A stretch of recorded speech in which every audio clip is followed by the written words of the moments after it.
I have with me Michale Graves, and we were going to have this conversation last week, I believe, but something happened last Thursday, and his phone dropped. The line dropped, and so I have him back. He was the front man of the legendary hardcore pop metal band, the Misfits, between 1995 and 2000. And I am happy to have him back. Welcome back, man. Thank you for coming back. Jesse, thank you for having me back. Yeah, so what happened that day last Thursday? I live in rural New York State, and when the wind blows more than 20 miles an hour, we lose power often. So I don't know. The power went down. The internet was all wonky. It just wasn't meant to be. Well, now we're back. Yeah. This is Manhood Hour, and I want to first ask you, what is a man? A man is someone, an individual who takes care of their responsibilities, the responsibilities that individual has accrued over a lifetime. Someone who's responsible for their mind, their body, their spirit. Yeah, that's. And what is love? Love is God. Love is forgiveness. Love is allowing an individual to be an individual, and that acceptance, and that again, I equate love with forgiveness. Okay. Love is everlasting. Amazing. And so I got to ask, you've been a member of a very popular band, Misfit, and you've done really well with that. What is important to you today? What's important to me today, especially, is meaningful interactions with people, fans, friends. Through my career, it's important to have meaningful interactions with people. What do I mean by meaningful interactions with people? I mean that coming in contact with people and having these experiences with people, and especially young men who are drawn to my music and to my career especially. I often say that when you talk about fame, you talk about celebrity, that those things are often in the minds of young people equated with money, with power, with popularity, with all of the things that are in this world. And what I say is that I'm probably the richest person that these folks have ever met. And it's not because I have a lot of money. It's not because I have a nice car. It's not because of any of that. It's because I've written these songs that come from my heart and my soul. Sometimes just in a room somewhere in the middle of nowhere, and those songs go out into the world and they get into people's hearts and souls, and something that is ingrained in the music, in the song, in that transmission, in that broadcast resonates with people in a profound way. And there's magic in that. There's healing in that. And the power of music helps people, and it saves people. And so what's important to me is going out there and stoking that energy, and as well giving my testimony about how I've come to God and my relationship with Jesus Christ, and why that's important. What's important to me right now is being a culture warrior, and really helping to transform and shift the culture away from what it currently is. Yeah. I know that last Thursday we started out talking about the Misfits, who they are and why they exist. Explain to the folks the group Misfits. Who are they, why, and what do they do? The Misfits started in the late 70s. It was formed by an artist by the name of Glenn Danzig. The Misfits were formed in about 1977. They broke up in 1981, I believe it was 1981, 1982. They quickly took on legendary status. It was a punk band from New York. Came up with the Ramones and in the CBGB, Max's Kansas City punk rock community. And the Misfits quickly became legendary, became very famous. Metallica, Marilyn Manson, Megadeth, any popular band that you know of cites the Misfits as an influence. I came into the band in 1995 when the remaining members decided to come back and relaunch the band, and I was at the right place at the right time, and I auditioned for the band, and I began singing for them when I was 20 years old in 1990. It was actually 1994, but 1995 we signed with Geffen Records, and away we went. And so were a lot of young guys and girls attracted to it because you sang misfit music? What I is think so, misfit? sure. Yeah, Was I it think was it dark music? What type of music was it? it was definitely dark music. Sure, young, again, especially young men were attracted to the music. The music was fast, it was aggressive, it was loud, it was very theatrical. For all those things, the punk rock ethos, the way that we looked, the way that I looked, the music that we were making, certainly folks who felt on the fringe of things socially, politically, certainly are and were drawn to the music and to the image. And so you were, I was told, I don't know, but I was told that it was like an underground group. Is that true? It was an underground group, absolutely. In the end of the 70s into the 80s, the Misfits were much more of a legend than they actually were anything else. Once 1995 hit, and I joined the band, and we were signed to a major label. We were signed to Geffen Records. We went out on the road with some very, very popular bands. It became much more of above ground than underground. Again, we were rubbing elbows with Rob Zombie, again with the guys with Metallica, Typo Negative, Marilyn Manson, Tool, Lamb of God. What does underground mean for me?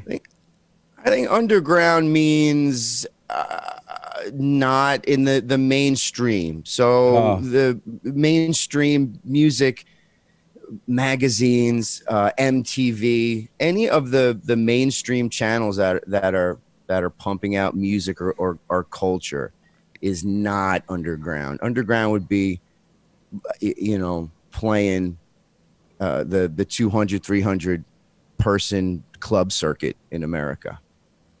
And so what was going on in your life at that time, at 20 years old, that you wanted to sing misfit music? Well, I always knew in my mind, my heart, and my soul that I was called to be a musician. God put talents and gifts inside of me to prepare me to be a musician. So I always knew that I was this is what I was going to do. I was about a year or so out of high school. I was a 19, 20-year-old young man full of piss and vinegar, if you will. The music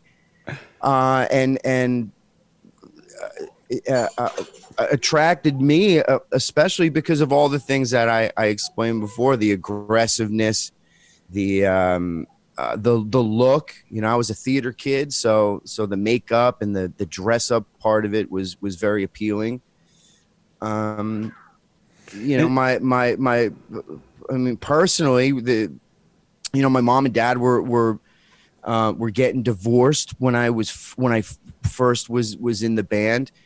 Again, my life was tumultuous because of just the way that I was. I didn't want to focus on anything else in the world but my music and the band, and that got me into a lot of trouble in high school. And I was never a very cliquey person, so I was always on the outskirts of different groups. I was the weirdo guy that dressed in black and dyed my hair. So it was right up my alley, right down to the name of the band. The first band I ever started when I was about 12 years old, I called it Social Outcast. So again, it was right up my alley. Nice. And I was going to ask, were you singing, making music before you joined the Misfit band? I want to show your picture so people can see what you point out you, because I couldn't tell at first. What you look like when you were a member of the Misfit. And that's Miguel in the front. Which one is him? I can't hear you. I think the one with the blonde hair. Is that you with the blonde hair? That would be me with the blonde hair, yes. Amazing. Yep. Do you still dress like that at times to perform? I do. Yeah, sometimes I do when I do that those performances. Last year before the Chinese flu, I was doing a tour called the American Monster Tour, which was the Misfits albums that I wrote, and I performed them back to back. And so I dressed up old school, if you will. So when it's time to perform, how long does it take you to complete the costume thing? It usually takes me about I set aside 3 hours to get ready, to put on everything I have to put on, and to stretch my body and prepare my mind. 3 hours. That's amazing. And so when you joined this group, were you like an unhappy kid? Were you lonely or unhappy and all that? I was all those things. And what caused that? Again, I was 19, 20 years old. I was all of those things. Were you smoking pot? No, I wasn't smoking. I was smoking a little bit of pot. I wasn't smoking a lot of pot. I didn't drink a lot of alcohol. What caused you loneliness and sadness and emptiness and all that? I don't know, to be honest with you. There was always something in my heart and in my soul that was that felt a certain way. One of the things that I peg back to how I've become me. When I was 2 years old, when I was very, very young, my mother's mother passed away suddenly. I was a very, very young man, and I was very, very close to my mother. Now I remember, and I think that because of my mom being so psychically wounded by losing her mother at that time, a lot of that emotion, a lot of that feeling got into me, which then played a part all the way up to who I am now, whether it's compassion or feeling emotion, empathy for people in general. Were you close to your father? I was pretty close to my dad up until about my teenage years. And then what happened? My mother and my father fought a lot. I guess they decided that they weren't in love anymore. And my dad, who was a police officer all my life, he worked shift work. He was gone a lot. He became a paramedic. So my dad worked a lot. And so during my teenage years, I just kind of went off and did my own thing, and my dad did his own thing as well. And then eventually my father divorced my mom and moved out and paid a lot more attention to his other family. Oh, he went and got married to someone else? Yes, sir. And made children with that woman? No. He took care of someone else's children? Yes. What the? Yeah, man. Yeah, I was angry for a long time. I was angry for a long time. Did you forgive him for leaving and doing that, taking on someone sure else's? did. You I talked to did. him. You talked to him, I did. and how did it Yeah. go? Very well. Yeah. It went very well. Years ago, I put all of that, of the anger, the animosity, that rejection. You know, I used to look. I have my father's hands. I used to look at my hands and want to cut my hands off. Amazing. And you know, because it reminded me of my dad, and that's not a healthy way to be. Did you forgive your mother for recreating you in her image? Yes, I did. I forgave my mom for any and all projection that was put on me. Did you tell her that? I did. And what did she say? I did. We both cried. You know, I forgave her. What was she crying about? I think she was crying because of the depth of emotion and when I came to her with this, you know, the first time, years and years ago, the amount of thought that I put into it and the sincerity behind it, it was touching, and it was freeing as well. Yeah. So are you over all that stuff now, the emotional stuff, and I am. thinking and feeling like a woman? I am. Nice. And so now you're married, right? I consider myself married, but my Lindsay and I are going to get married in May. You're living May with her 23rd. now? Yes. And so you're a Christian, right? Yes. But why would you consider yourself married when you're not married? Well, I know that I'm not married, but I you know, I abide by all of the rules of commitment and responsibility that a man takes on when one devotes and commits to a lady. But you're not supposed to commit to a lady. You commit to God, and then you would naturally treat the woman in the way she should be treated. Why would you Indeed. do it? Why don't you? You're a Christian now. You've been through a lot. Why not do it the right way? Because you have at least one child, right? I do. I have 3 children. God is first place in my life. I have committed So why my not life. do it the right way then, so that your woman, your girlfriend, and your kids can see that? What do you mean doing it the right way? Get married first, and then live together. Well, it just didn't work out that way. Why not? It didn't work out that way. Why not? Well, my Lindsay and I have a child together, and the decision was made by us that it would be a much better situation for our son, to raise him in a house together and have both of us here. But not do it in the right way. Well, yeah. So, not doing it in the way that is,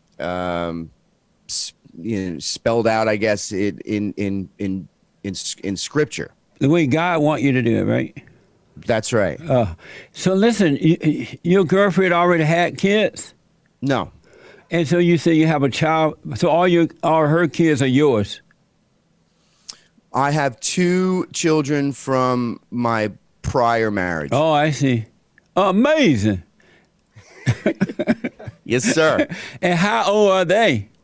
I have an 11-year-old.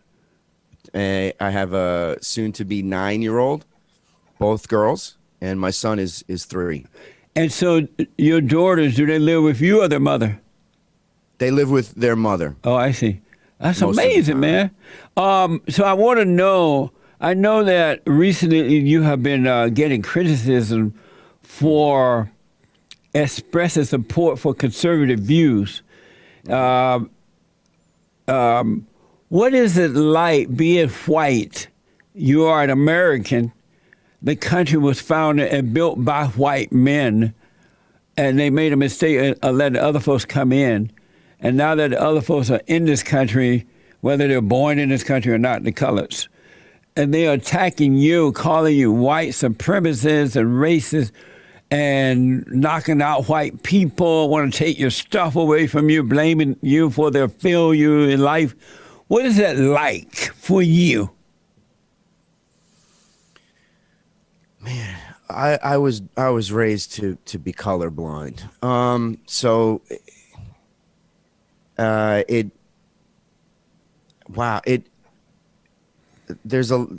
makes me sad. It makes me angry.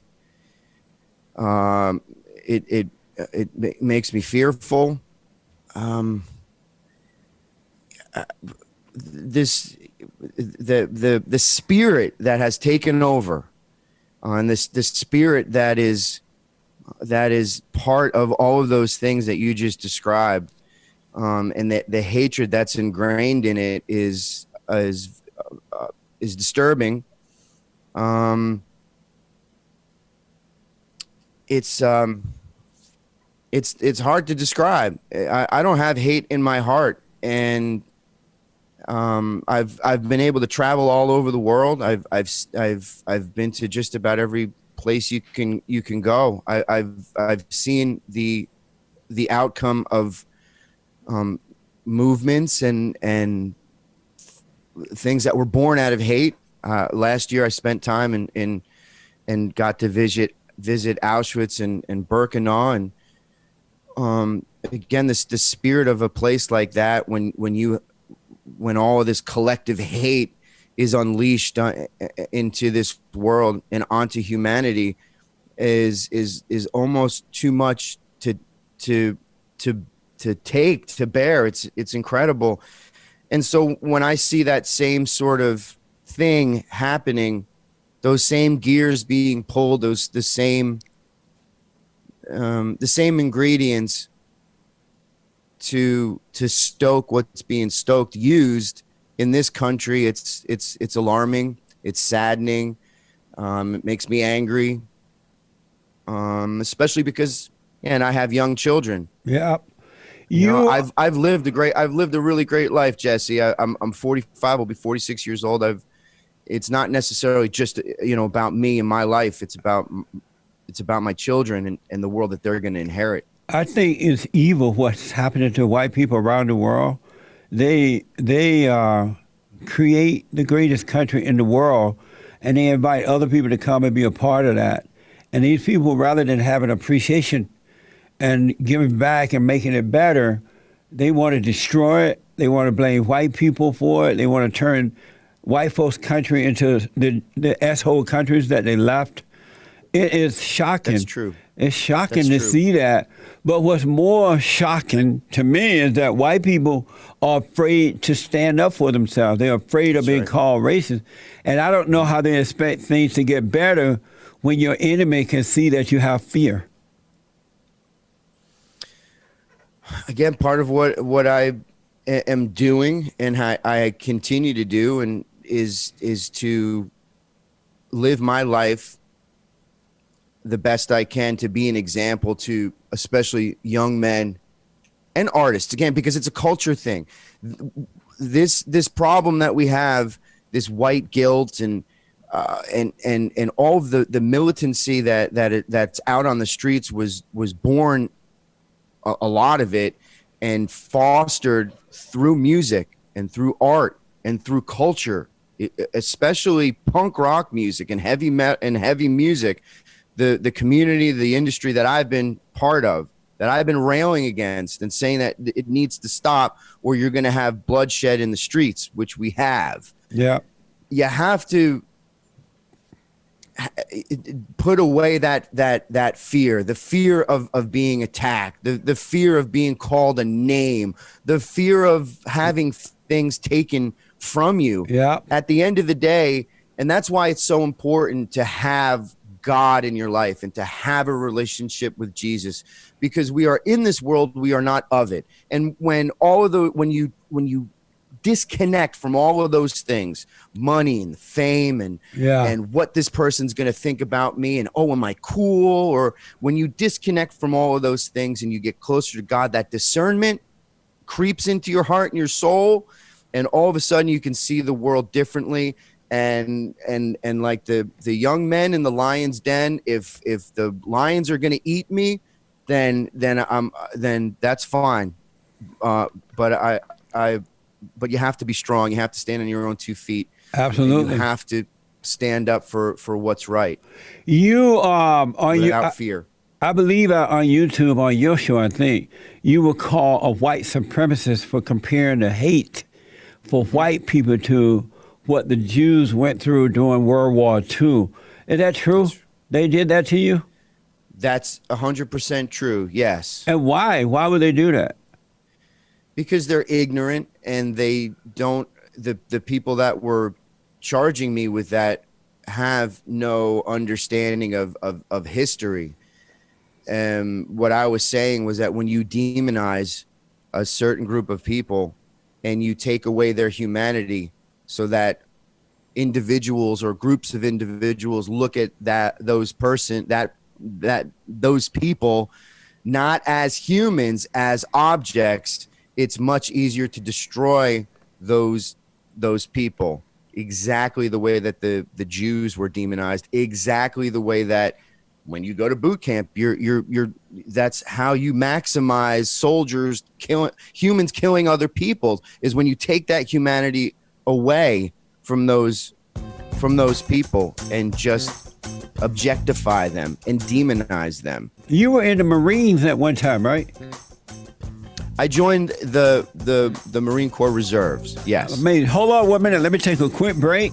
I'll come back and we'll wind up. I am enjoying talking to you, man. This is amazing. Thanks, Jesse. Back in a moment. One other quick question, then I know we got to run. I was driving down the road last week, or a couple weeks ago, maybe 2 weeks ago, and waiting at the stoplight. Old white guy walking across the road, minding his own business, and some black guy came out of nowhere and just knocked the guy out, from behind. And I turned around and went to help the guy, but he was up. He was on the phone, nose bleeding, and he didn't know he didn't know the guy. He don't know why he did it. And that's happening a lot to white people, and the blacks are allowed to get away with that. When you go out in public, are you concerned that you or your girlfriend might be knocked out by a black person?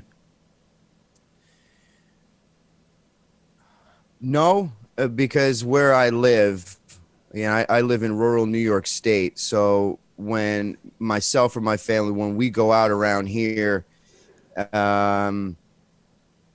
it's not crowded. There's not a lot of city folk, if you will. So not a lot of black folks there?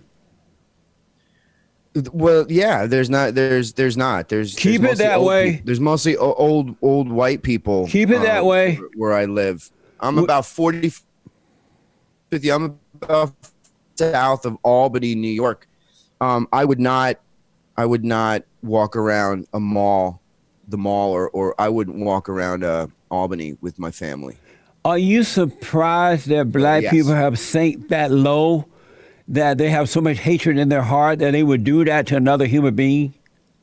Am I surprised? Yes. No, I'm not surprised, because of the culture, because of what's being pumped into people's minds. I